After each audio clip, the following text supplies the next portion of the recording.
Impacted tooth या tooth impaction क्या होता है। जब आपको ये प्रॉब्लम हो तो आपको किस डॉक्टर के पास जाना चाहिए, क्या ट्रीटमेंट करवाना चाहिए और इस प्रॉब्लम के लिए अच्छे डॉक्टर कैसे सर्च करें, आज हम इस टॉपिक पर बात करेंगे। सबसे पहले इम्पैक्शन क्या होता है, इम्पैक्टेड टूथ क्या होता है।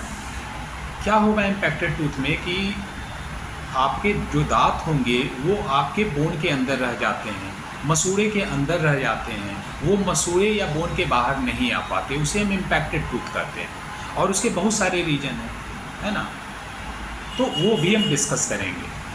तो सबसे पहले हम जानते हैं कि हमें कैसे पता चलेगा कि हमारे मुंह में इम्पैक्टेड टूथ है। तो इसके लिए कुछ साइन एंड सिम्टम्स है जो मैं आपसे डिस्कस करूँगा, मैं बताऊँगा।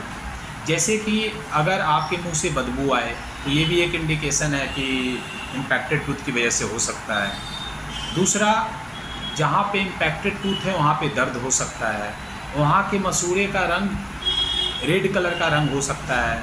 फिर आपको मुंह खोलने में दिक्कत हो सकती है, आपके जॉ में या जबड़े में पेन हो सकता है, आपको हेडेक हो सकता है, क्या हो, या फिर स्वेलिंग हो सकती है। तो क्या हो सकता है, जहाँ पे इम्पैक्टेड टूथ है वहाँ पे मसूड़े में का कलर चेंज हो सकता है, रेड कलर का मसूड़ा हो सकता है, दर्द हो सकता है, मुंह से बदबू आ सकती है, आपके जॉ में दर्द हो सकता है, आपको हेडेक हो सकता है।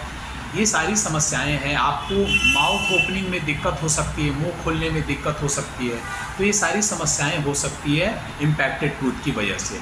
अब इम्पैक्टेड टूथ क्यों होता है, तो इसका मोस्ट कॉमन जो रीज़न है वो है कि आपके मुंह में जब स्पेस कम होता है, स्पेस इतना ना हो कि दांत निकल पाए, तो इसकी वजह से ये होता है। जो मोस्ट कॉमन रीज़न है कि जब आपके मुंह में स्पेस कम हो, दांत के लिए जगह नहीं हो, तो वो दांत बोन के अंदर ही रह जाता है।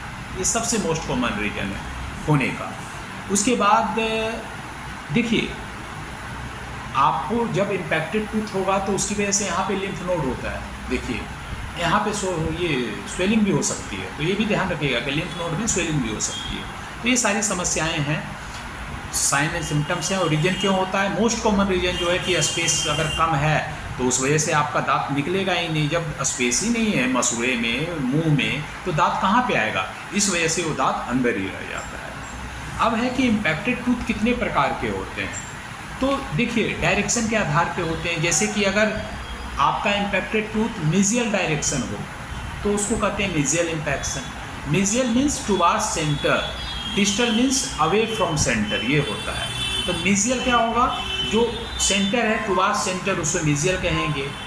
ठीक उसी प्रकार डिस्टल अवे फ्रॉम सेंटर, तो अगर इम्पैक्टेड टूथ का डायरेक्शन मिजियल साइड में हो तो उसको मिजियल इम्पैक्शन कहेंगे, अगर डिस्टल साइड में हो तो उसको डिस्टल इम्पैक्शन कहेंगे। ठीक उसी प्रकार अगर हॉरिजेंटल हो तो उसको हॉरिजेंटल इम्पैक्शन कहेंगे, अगर वर्टिकल डायरेक्शन में हो तो उसे हम वर्टिकल इम्पैक्शन कहेंगे। तो ये सारे इम्पैक्शन के टाइप होते हैं।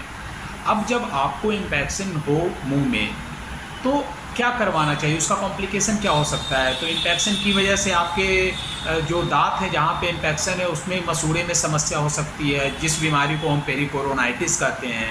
फिर उसके बाद कैविटी हो सकती है, स्वेलिंग हो सकती है, एब्सिस या पस डिस्चार्ज हो सकता है। तो ये सारे कॉम्प्लिकेशन हो सकते हैं इम्पैक्शन की वजह से।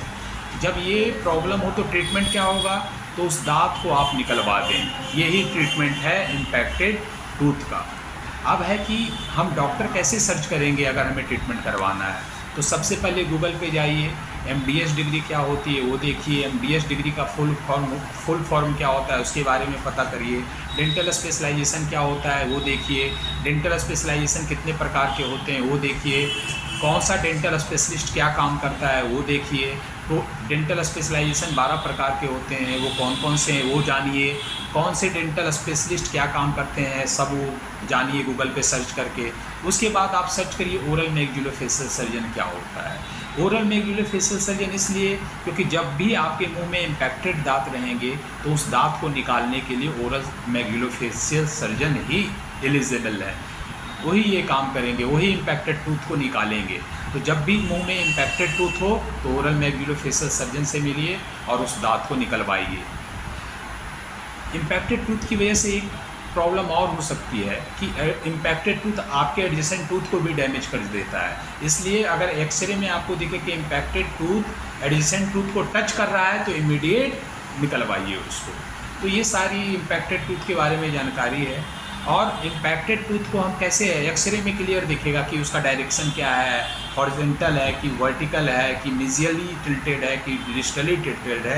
उसके लिए हम एक्सरे करवाते हैं, उसमें हम क्लियर कट देखते हैं कि, और या फिर एडजेसेंट टूथ को टच कर रहा है, ये दिखता है एक्सरे में, आपका सब कुछ दिखेगा। तो उसके लिए हम एक्सरे भी एडवाइस करते हैं। तो आपको कंसल्ट किनसे करना है, ओरल मैक्सिलोफेशियल सर्जन से।